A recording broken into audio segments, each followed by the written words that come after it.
Bismillahirrahmanirrahim. Assalamualaikum warahmatullahi wabarakatuh. Hello guys, welcome back to my YouTube channel. I am Miss Zahra, and in this video I would like to share you the new material, but it is still related with the previous material. Of course, our material in this video will be about anything about English Instructional Technology, and the topic of this video is the technology integration that is usually used in English teaching. Well, I'm sure that you guys and also we are already familiar about the use of technology that we have already used in our online learning like this. For example, we use Google Meeting, YouTube, and Zoom Meeting, Kahoot, Edmodo, and also our own e-learning system, Sikolon, and I'm sure that we have already had such kind of experiences in using those technologies.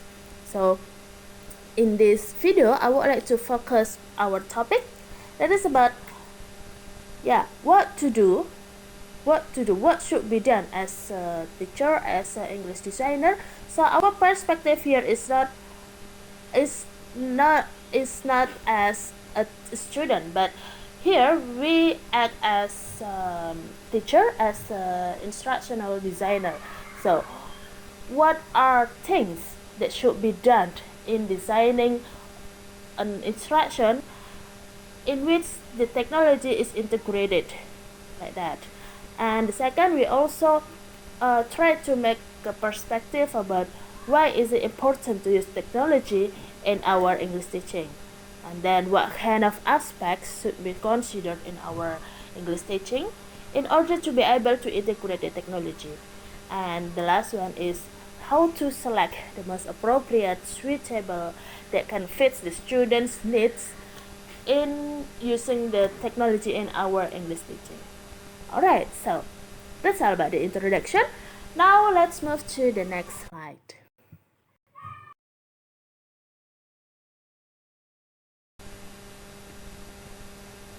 Alright, so the first point of this video is still related with our previous material, that is about EDI approach. So what to do as a teacher or as an English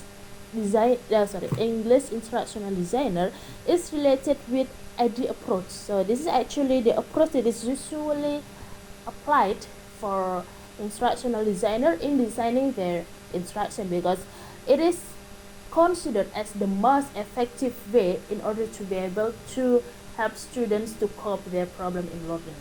Gitu ya. Jadi untuk poin pertama ini masih berhubungan dengan materi kita kemarin, yaitu EDI approach.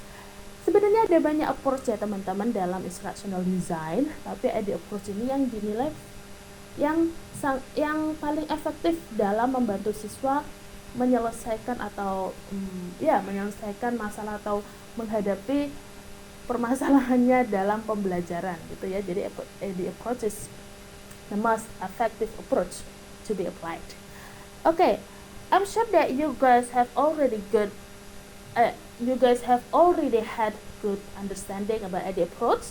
As its name, EDI approach is structured with analyze. So analyzing is the first step of EDI approach, and in this analyzing phase, there are three key points that should be analyzed as a teacher or as an instructional designer.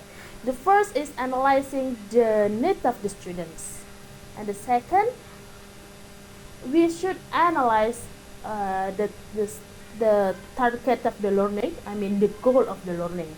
And the last one, we should analyze the appropriate material and also the assignment or task that should be able to facilitate students to achieve the target of the learning.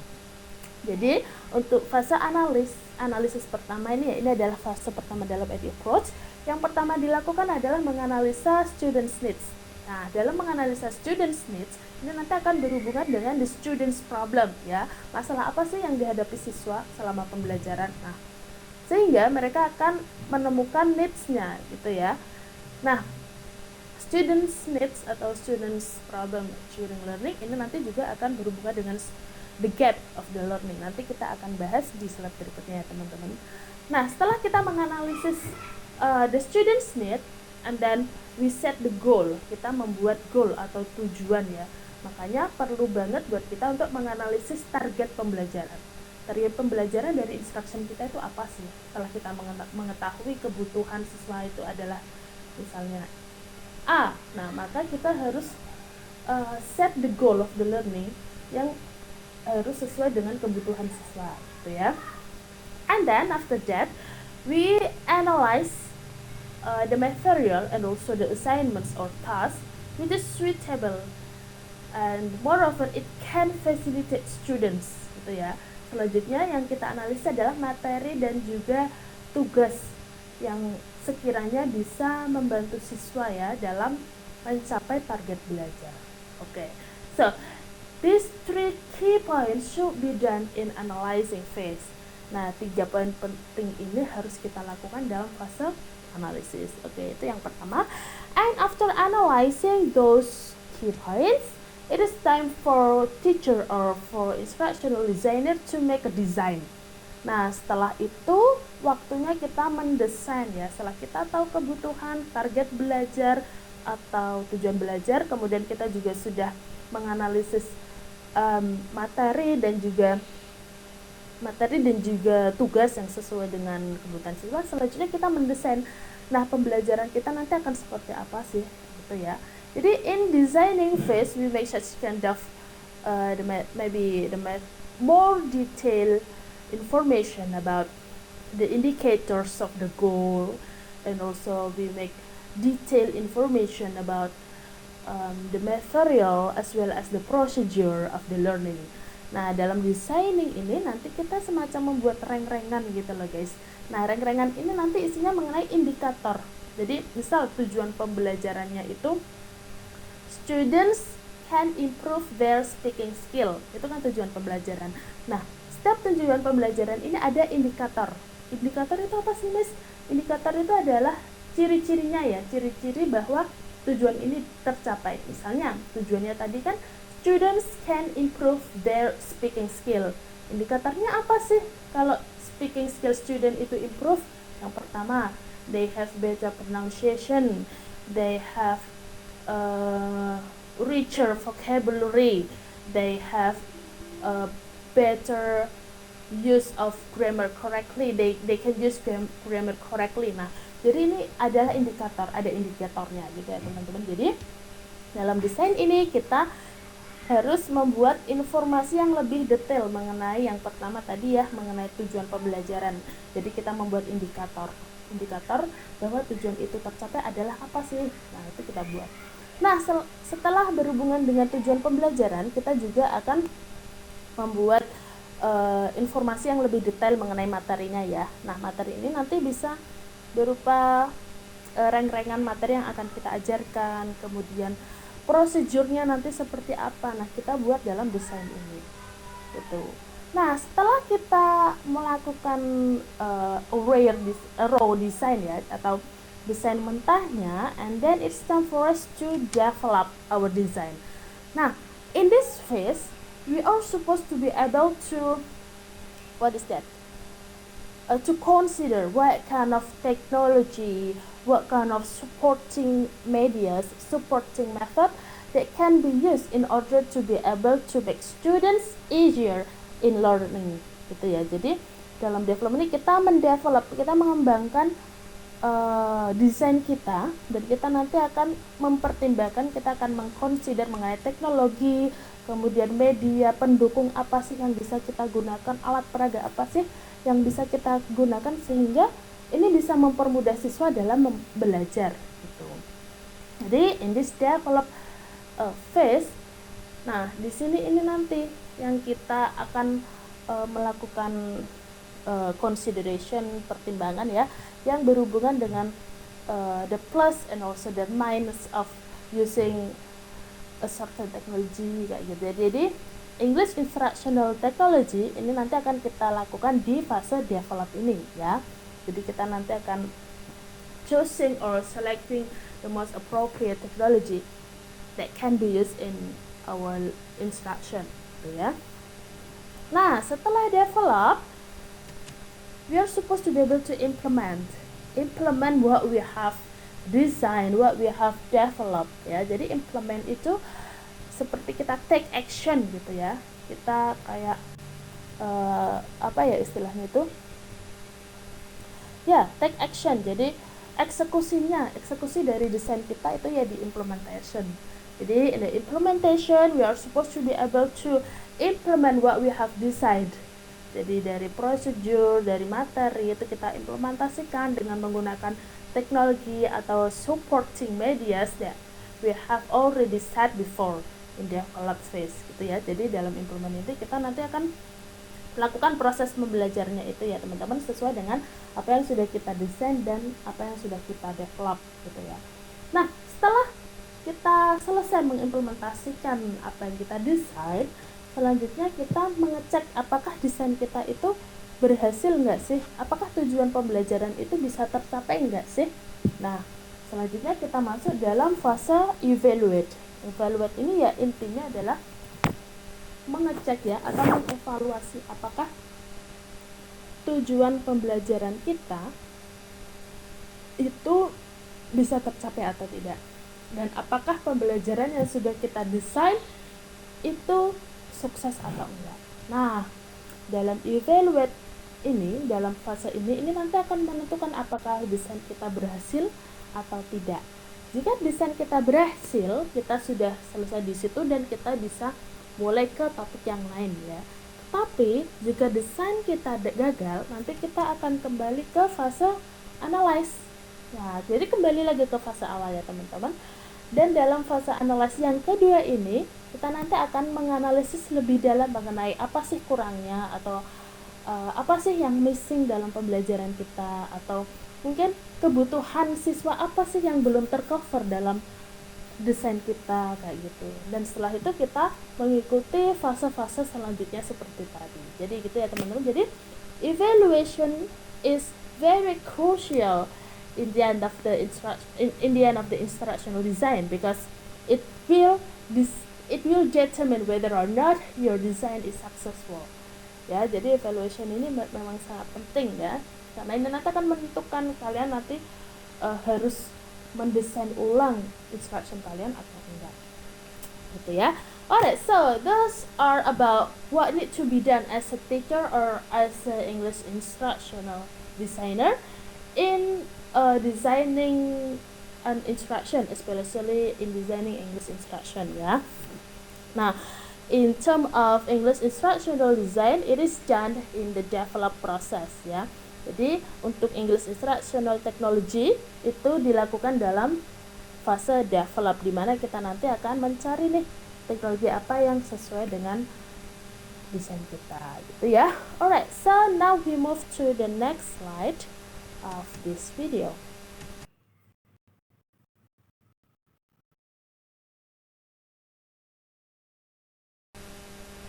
Okay, so after having such kind of preview about what should be done in integrating technology in our English teaching, so now I will give you deeper explanation about what to do as a teacher or as an instructional designer in order to be able to integrate our technology, to integrate technologies in our teaching, yeah. Alright, so as I said before that our design is started with analyze. And in analyzing, we analyze 3 key points: the student's need, the target of the learning, and also the material or the assignment. And talking about the student's need, it is strongly related with students' performance. Yeah? So analyzing students' need is actually analyzing the gap of the student's performance. Maybe some of you are questioning yourself about what is meant by gap. Yeah? So here I will give you an illustration about what is meant by gap. Alright, so here I'm showing you a blue line. This blue line is illustrated as the process of learning, yeah. And in the end of the learning, students are supposed to be able to achieve or to be able to master certain skills, yeah. So the student in the end of the learning should be able to be right here, yeah. The competencies or the skills should be right here. But the reality, the student is still not reaching or not achieving the competencies or the expected skills, the expected mastery gitu ya. So the distance between the ideal condition or the expected competencies or the expected condition of the student and also the real condition of the student is meant by gap gitu ya. Jadi dalam analysis ya, kalau kita bicara mengenai students need itu nanti kan berhubungan dengan students performance.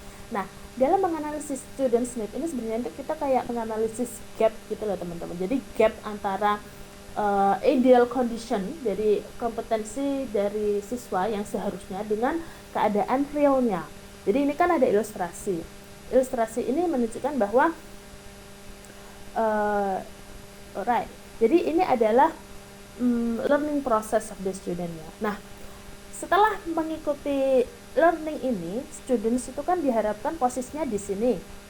Tetapi kenyataannya dia masih di belakang sini. Nah, ini kan antara ekspektasi dan realita kan ada jarak ya, teman-teman. Nah, jarak ini yang dinamakan dengan students gap. Nah, gap ini yang akan membantu kita dalam menganalisis kebutuhan siswa. Ya. Yeah, and after we analyze the student's need, we can set the goal. Ya, setelah kita menganalisis student's need, selanjutnya kita akan bisa menganalisis goal atau target pembelajaran, gitu ya. Dan goal ini nanti akan kita rinci, akan kita make deeper or make more detailed information dalam bentuk indikator. Nah, goalnya ini nanti kita akan set beberapa indikator sebagai ciri-ciri atau karakteristik bahwa goalnya itu sudah tercapai. Itu ya, ini adalah the important starts ya. Jadi awal yang sangat penting bagi semua guru atau semua instructional designer dalam designing their instruction gitu ya. Nah, selanjutnya adalah desain ya. Desain adalah poin kedua yang sangat penting dalam instructional designing ya. Kalau sebelumnya kan saya in the previous slide as I have already talked about in designing we set some more detailed information about the material, the goals, the indicator and etc. ya. Nah, dalam materi ini nanti akan berhubungan dengan kind of materi and also the procedure and the method. Jadi nanti kita akan sampaikan materi itu dengan metode seperti apa gitu ya teman-teman, dan kemudian media yang kira-kira bisa kita gunakan apa sih gitu ya. And also maybe the evaluation, what kind of evaluation, what kind of assignment that is going to be applied in our design gitu ya. Jadi ini adalah beberapa poin penting yang harus kita lakukan dalam desain. Nah, setelah analyze desain, selanjutnya kan develop.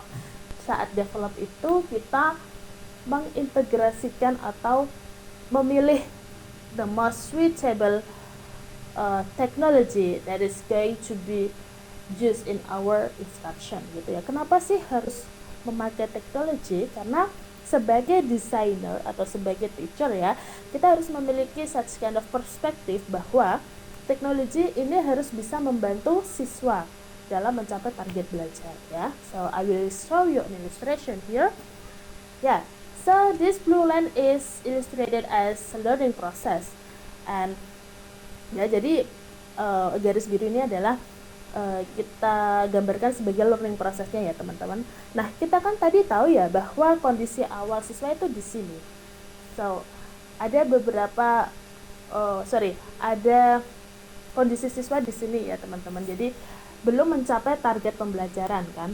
Nah, diharapkan dengan menggunakan teknologi mereka bisa mencapai target pembelajaran ya. Jadi mereka bisa terbantu sehingga target pembelajarannya itu bisa tercapai dan mereka bisa menguasai kompetensi ataupun keterampilan yang seharusnya mereka kuasai dalam mengikuti target pembelajaran. Jadi gitu ya. Jadi teknologi ini diasumsikan sebagai the supporting elements ya. Jadi elemen pendukung yang bisa membantu siswa dalam mencapai target belajar. Oke, jadi itu ya teman-teman. Nah, kenapa sih kita harus menggunakan teknologi? Kita akan move ke slide berikutnya ya, mengenai sepenting apa sih teknologi dalam pembelajaran kita. So, keep watching my video ya.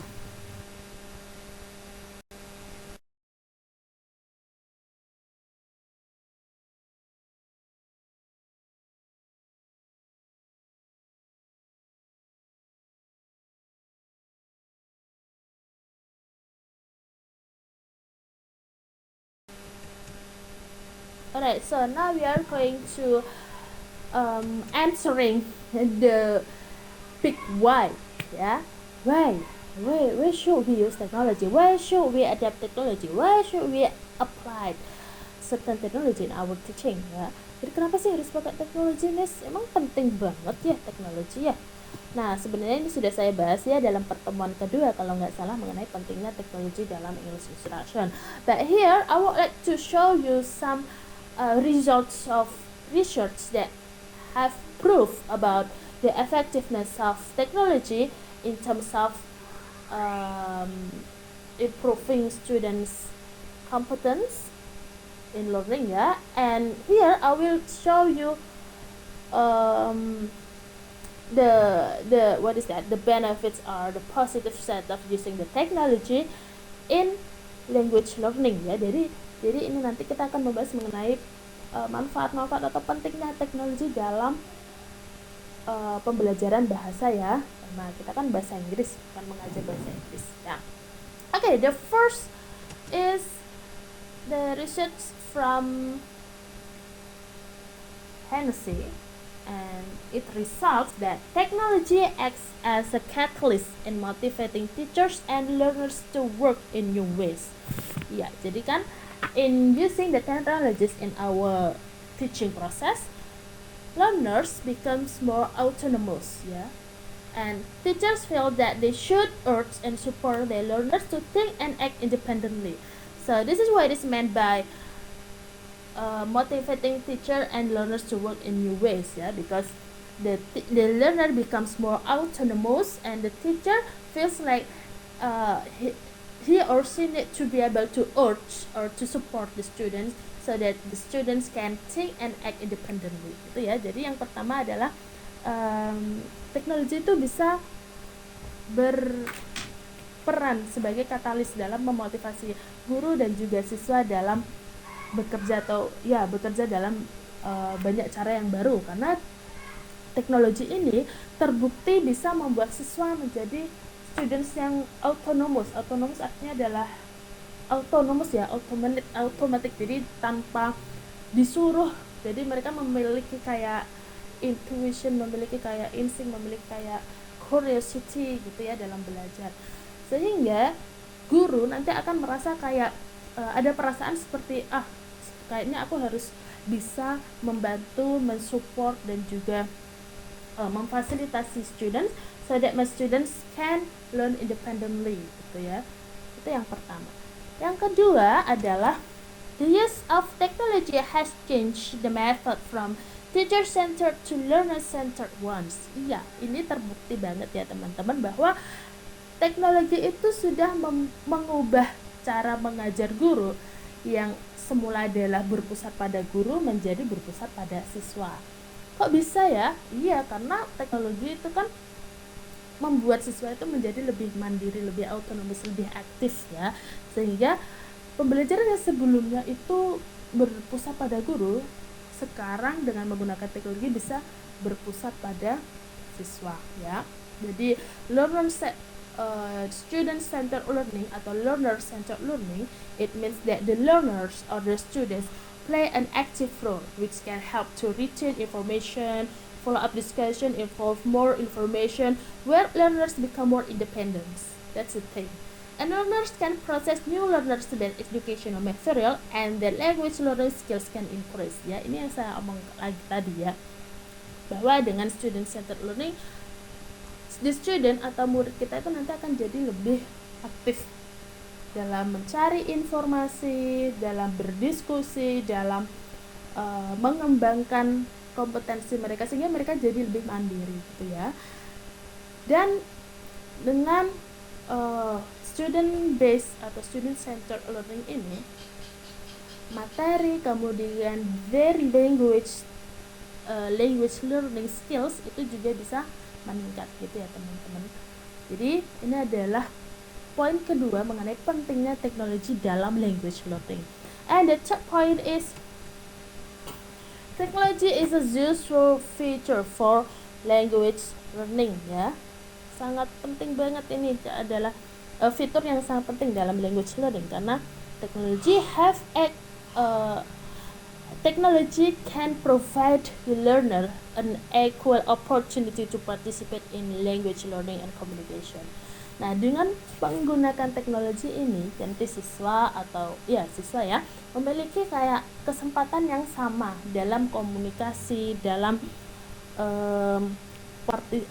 berpartisipasi selama proses pembelajaran gitu ya. And it's true that I guess in online learning all students, ini menurut saya, all students have a really good participation and have a really good communication with me during online learning ya, karena mungkin selama pembelajaran offline itu kan mungkin kita komunikasi, kemudian partisipasinya itu kan terbatas dalam kelas, tetapi selama online learning ini I don't know why, but I guess the use of technology has make them such kind of motivation or something, and we can communicate better, and I can understand, I can more recognize my students better ya. And the fourth is technology helps learners and teachers in studying the course materials owing to its fast access. Ya, mungkin saya pernah mengatakan ya bahwa teknologi is very helpful and useful in material delivery gitu ya. Dalam penyampaian materi itu sangat berguna sekali. Nah, karena ini ya teman-teman, karena mungkin fast access-nya, accessibility, jadi mudah diakses oleh siswa dan juga guru sehingga penyampaian materinya itu menjadi lebih mudah untuk diterima guru gitu ya. Alright, and then the next one is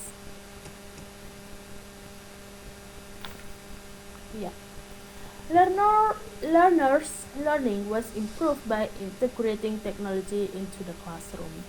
Alright, so the use of technology makes the learning more interesting, enjoyable, and increase the learner's motivation, social interaction, learning and engagement, that is help learners to learn more, and automatically the learner's learning was improved gitu ya. Jadi dengan menggunakan teknologi ini sudah terbukti bahwa pembelajaran menjadi lebih menarik, lebih enjoyable, lebih bisa meningkatkan motivasi siswa, kemudian bisa meningkatkan interaksi sosial ya. And I experience it ya. Jadi saya memang sudah mengalami ya teman-teman bahwa teknologi itu bisa meningkatkan social interaction between student and lecturers.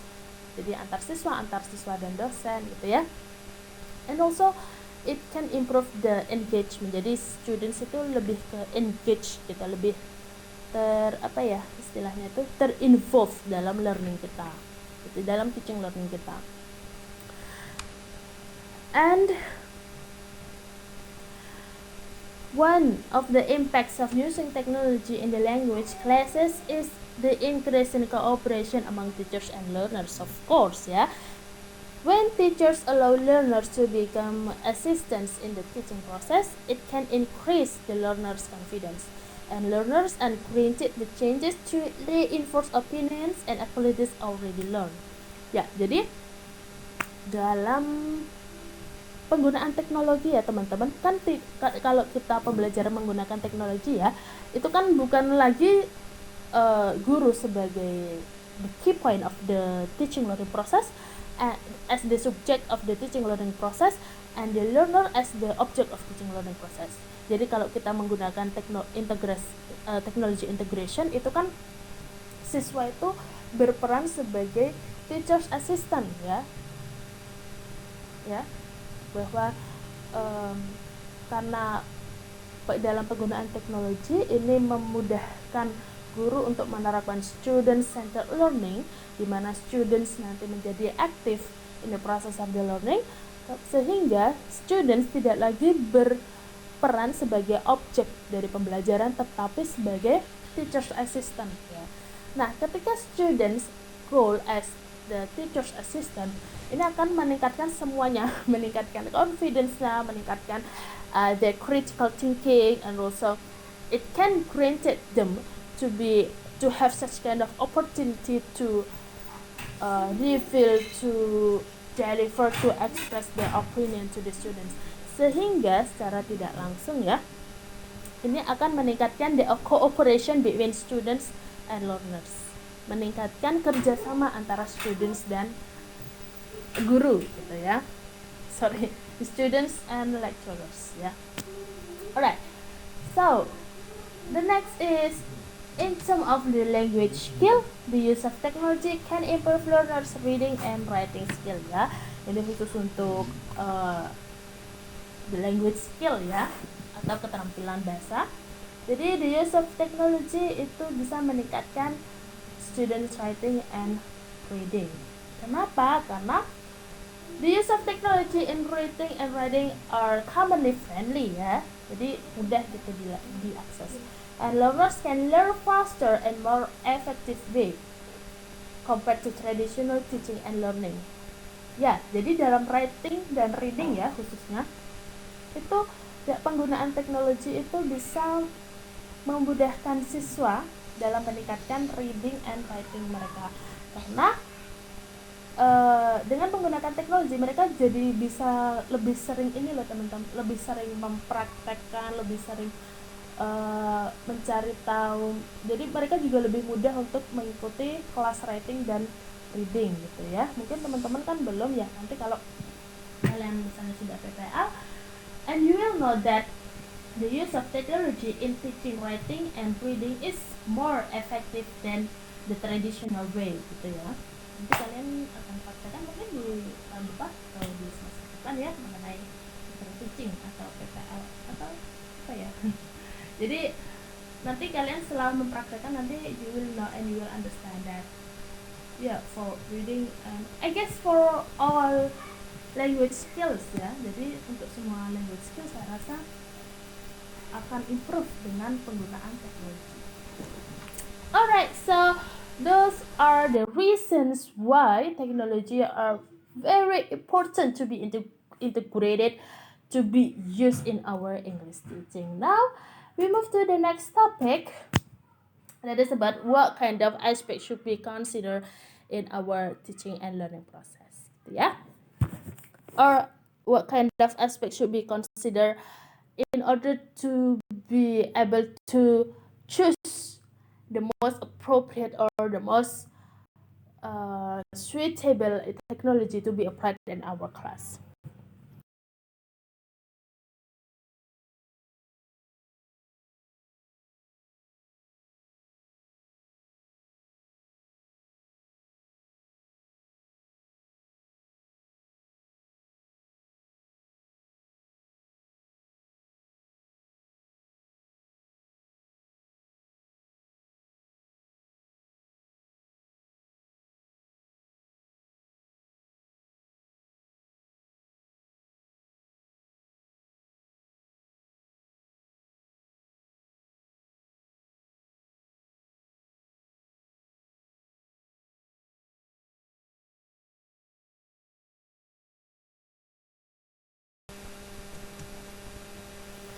Alright, so now we are going to talk about the consideration, or maybe some important aspects should be considered in order to be able to choose or to select the most appropriate and suitable technology to be integrated, to be implemented in our English teaching. Yeah. Alright, so what kind of consideration, what kind of aspects should be considered, what kind of important things that we have to pay attention, for example. Alright, so the first is we have to consider, or we have to consider the curriculum. The curriculum that is being implemented in our teaching, should be considered the most, because of course our instruction is aimed to be to maybe to improve the students' competence, for example, but it still have to be in line with the curriculum, ya. Jadi kurikulum ini adalah aspek terpenting ya teman-teman, bahwa instructional design kita harus sesuai dengan kurikulum. Jangan sampai yang kita desain itu tidak sesuai dengan kurikulum yang diterapkan gitu ya. Dan kemudian the second consideration is about the technology accessibility. The technology that is going to be implemented, to be applied in our English class, should be accessible for both teachers and also students, ya. Jadi you have to make sure that both teacher and student can access the technology, can use the technology easily, gitu ya. Jadi poin yang kedua adalah kita harus memperhatikan bahwa teknologi yang akan kita gunakan itu selain sesuai dengan kurikulum, tujuan pembelajaran, kebutuhan siswa, materi. Nah, selanjutnya adalah teknologi yang kita gunakan itu harus mudah diakses gitu ya oleh semuanya yang terlibat dalam pembelajaran, baik itu guru ataupun siswa atau mungkin orang tua juga. Sehingga our second consideration is about the technology accessibility, ya. Nah, harus diingat juga bahwa the technology that is going to be used or that is going to be implemented in our English teaching harus sesuai ya, selain sesuai dengan kurikulum, sesuai dengan kebutuhan siswa atau tujuan pembelajaran tadi ya teman-teman ya, yang sudah kita bahas sebelumnya ya. Jangan sampai penggunaan teknologi itu malah mempersulit siswa untuk mencapai tujuan pembelajaran ya. Jadi gitu, karena perspektif atau assumption yang digunakan dalam English Instructional Technology adalah bahwa teknologi itu bisa membantu siswa dalam mencapai tujuan belajar. Jadi jangan sampai sebaliknya gitu ya. And the third is the professional development. Ya, jadi the use of technology. Jadi dalam penggunaan teknologi ya, yang harus kita perhatikan adalah professional development of the teacher. Jangan sampai peran guru ini diganti oleh teknologi ya, nggak bisa. Jadi we have to consider that although we use the technology in our English teaching, but still the most important role is the teacher ya. Jangan sampai karena kita sudah menggunakan teknologi jadi gurunya itu jadi tidak terlibat dalam pembelajaran gitu ya. Jadi jangan sampai ini menggantikan guru, tetapi harus bisa develop the professional aspect of the teacher ya. Jadi harus bisa meningkatkan atau mengembangkan profesionalisme guru ya. Jangan sampai terjadi sebaliknya, karena terkadang beberapa terjadi ya teman-teman, entah itu di mana, that I'm sure that it occurs that the use of technology, it happens like the teachers is replaced by the existence of this technology. So the teachers have nothing to do as a teacher, because they think that the technology have already represent anything gitu ya. Jadi ada juga terjadi ya bahwa dengan penggunaan teknologi itu guru jadi tidak berperan sama sekali dalam proses pembelajaran, sehingga tidak hanya profesionalisme guru yang berkembang tapi malah menurun ya kalau kayak gitu. Sehingga dalam memilih teknologi yang sesuai dalam pembelajaran kita, selain tadi ya harus sesuai dengan kurikulum dan accessibility, pemilihan teknologi juga harus mempertimbangkan the professional development of the teachers gitu ya. And then the fourth point is learner centered. Jangan sampai teknologi yang kita gunakan itu tidak support students to experience the learner centered learning gitu ya. Jadi teknologi yang digunakan harus learner centered. Jangan sampai sebaliknya ya. Kalau teknologi yang kita gunakan sekarang ya, YouTube, ini sebenarnya masih terbilang sebagai teacher centered ya. Ini belum learner centered ya. But because in this semester I'm not planning only use YouTube, but also we will use another media, another technology. So we will find out that the use of technology can improve your independence in learning, yeah, so that you can experience the students centered learning. Sorry about that. And the last one is the language development. Since we teach English is a language, yeah, so we have to make sure that the use of the technology can improve the language development of the students, ya. Jangan sampai sebaliknya, ya. Sehingga karena kita guru bahasa Inggris, teknologi yang kita gunakan ya harus mengarah ke pembelajaran bahasa Inggris. Jangan kita ini ya, apa ya istilahnya, jadi kita guru bahasa Inggris, tetapi teknologi yang kita gunakan itu untuk pengajaran matematika misalnya. Nah, ini kan nggak bisa improve the students language development kan. So as an English teacher, we have to make sure that any technologies that is going to be applied in our English teaching should be able to develop the students language skill, gitu ya.